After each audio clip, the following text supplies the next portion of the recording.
Welcome to the WTR Small Cap Spotlight podcast. I'm your host, Tim Gerdeman, Vice Chair and Co-founder and Chief Marketing Officer of Water Tower Research. In today's podcast episode, I'm being joined by my equity research colleague, Dmitry Silversteyn, who covers the chemicals and materials sector at WTR. Importantly, we will discuss the potential impact of the escalating conflict in the Middle East to include Iran's ill-advised attempt to block shipping through the Strait of Hormuz. Good afternoon, Dmitry, and thank you for joining today's podcast. Good afternoon, Tim. Glad to be here. So, Dmitry, from my prior days as a sell-side specialty chemicals and materials analyst, I remember like it was yesterday that raw material costs derived from hydrocarbon and other energy feedstocks represents the single largest component of cost of goods sold. So, given that as a framework, what is unfolding in the Middle East as we speak?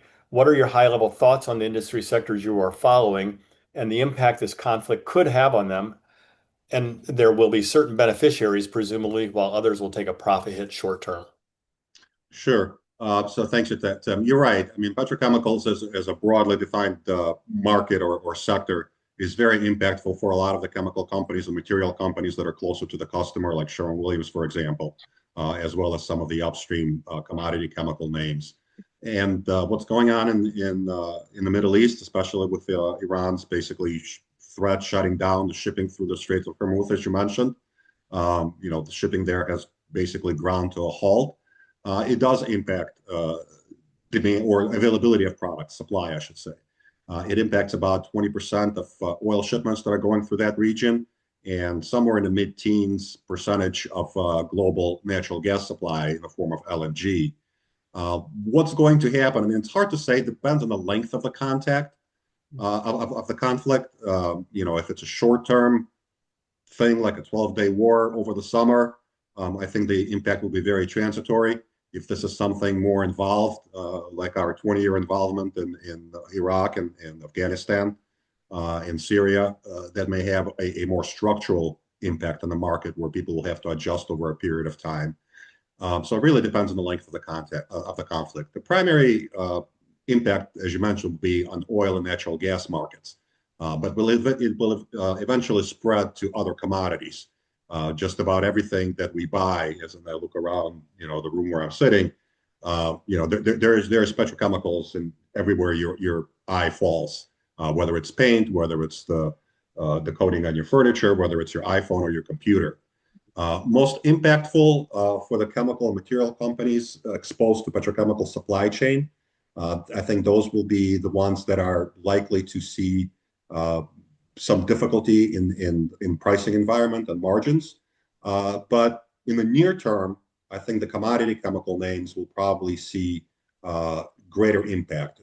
Downstream specialty and consumer-facing material companies, Right. they may not see it at all if it's a short transitory war. I will remind you that oil shocks or price shocks in the oil market are not unusual. Every time a hurricane hits the Gulf of America and shuts down production in the Houston area, whether it's just temporary for a couple of days of the hurricane or if there's some damage to equipment, maybe a few weeks, prices spike. The question is, do those spikes in oil and natural gas make their way into, through the supply chain, into the end markets, into the consumers? I think that, again, with a short war, we may not see much of a change in the price of derivatives or availability of derivatives that are 2 or 3 steps removed from a barrel of oil.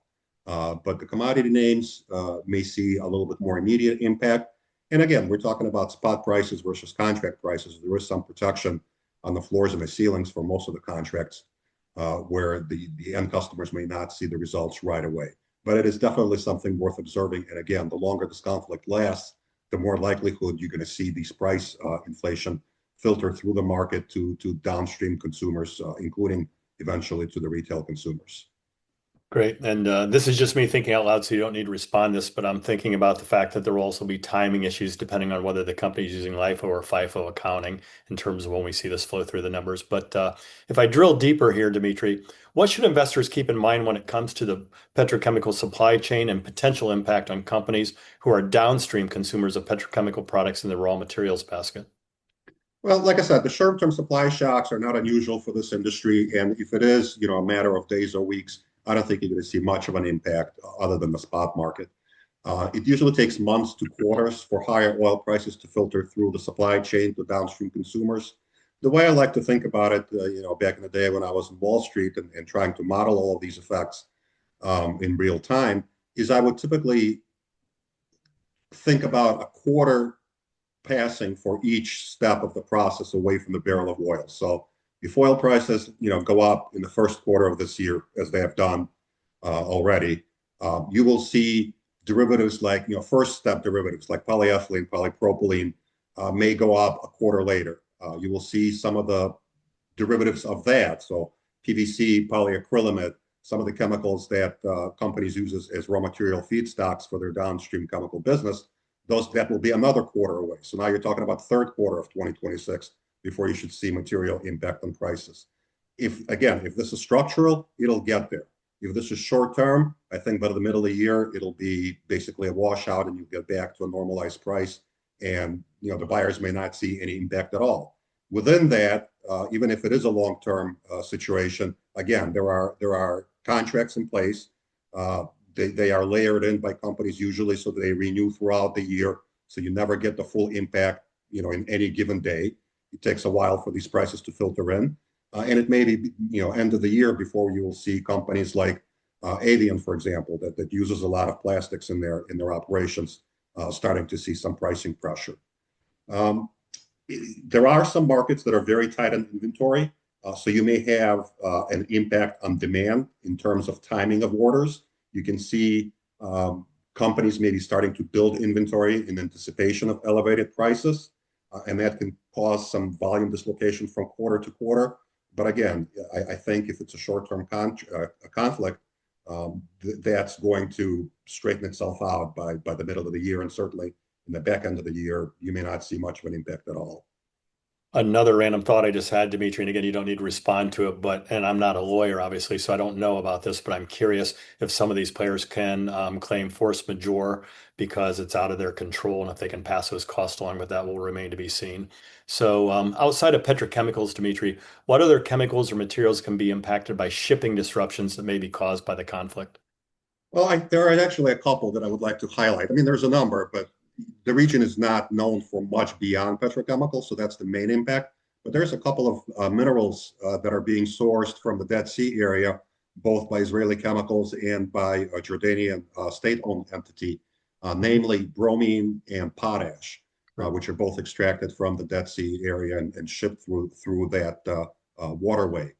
You know, bromine, probably about 20, maybe even 30% of bromine supply globally comes from the Dead Sea. There are alternatives, obviously, as you're well aware. North America is a great market for bromine production, and that's the majority of bromine produced globally comes from North America. So that part will not be impacted. But in a tight market, even a little bit of a reduction in supply can have a significant impact on pricing in the short term. Similarly with potash, between Israel and Jordan, 10%, maybe even a little bit more than 10% of global potash is produced in that region and shipped through that waterways. It's a very balanced market right now. It's not very easy to ramp up production quickly by other major players like the Canadian companies. We're already seeing, obviously, the Russian potash being under sanctions, so that's not readily available for the market. So that could present some challenges for downstream consumers, including farmers and manufacturers of flame retardants and users of flame retardants. Understood. So just wrapping up, Dimitri, what do you think are the longer term ramifications, if any, of the conflict in the Middle East with respect to the chemicals and materials sector? Yeah, like I said, it depends on the length of it and breadth of the conflict. If short, like the 12-day war, then the impact will be transitory and will resolve quickly, probably by mid-year, in my opinion. If it's longer term, like our engagement in the Middle East over the last 20 or the prior 20 years, then you're going to see some more serious price inflation and resulting demand destruction as well. Because, as we used to say, the best cure for high prices is high prices, in the sense that they do cause volumes to go down, and then companies will have to eat basically the cost of the product if they can't pass it through in a way of shrinking margins. Some sectors will benefit. defense-related sectors, greater spending on military hardware and munitions would definitely be a positive for a number of companies, whether you're talking about producers of rare earths, boron, battery metals, nickel, copper, titanium, uh, chemicals like nitrocellulose and ammonium derivatives, which go into explosives and propellants for all of these munitions. That could have a positive impact for them, especially if they are broadly exposed to these markets rather than being a small part of their portfolio. And as I said, with a reduction in potash shipments that are likely as a result of this, you can see domestic names like Nutrien, Mosaic do well. CF Industries should benefit or can benefit on the ammonium side of the business if demand from the military sector increases there as well. You look at Albemarle, they are one of the companies producing in North America as far as bromine is concerned. It's a small part of their business. Obviously, they're mostly known for lithium, but lithium, again, goes into batteries. So you may see that company do a little bit better, at least from an investor sentiment point of view. And I mentioned briefly Avient, again, the defense spending, whether it's body armor, whether it's composites for vehicles and things like that the company is going after aggressively these days, that may accelerate for them in the near term. And then finally, I just mentioned another company that people may not think of right away, and that's Rayonier Advanced Materials, RYAM. That company is one of the major cellulosic producers in the world, and cellulose and nitrocellulose is a military grade chemical. So they may see accelerated demand for that part of their business, which is very high margin business for them as well.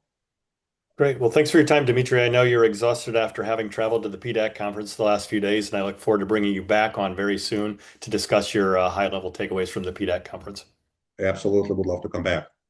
Thank you for listening, and don't forget to subscribe, as well as visiting www.watertowerresearch.com to stay up to speed on the company's small cap written research reports, podcasts, fireside chats, industry-specific symposiums, and conference schedules.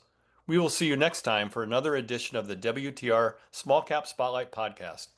Finally, a special thanks to the producer and editor of the podcast, Krista Fitzpatrick.